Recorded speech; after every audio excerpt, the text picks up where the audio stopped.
তো এই রমজান আমাদেরকে ধৈর্য ধারণ শিক্ষা দেয়। কিভাবে?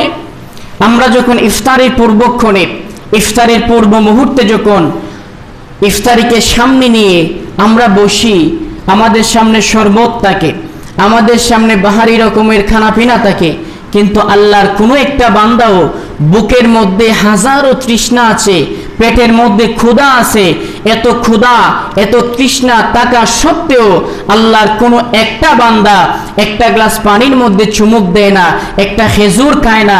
তার কারণ হলো সে চায় আমার এই ইবাদত, আমার এই রোজা দিয়ে আমি আল্লাহকে খুশি করব। সুবহানাল্লাহ। কাজে এই রমজান আমাদেরকে এই ধৈর্যটা শিক্ষা দেয়। কিন্তু আমরা এক ওয়াক্ত খাবার অন্যান্য মাসে না খেলে আমরা পাগল হয়ে যাই, আমাদেরকে খাইতেই হবে।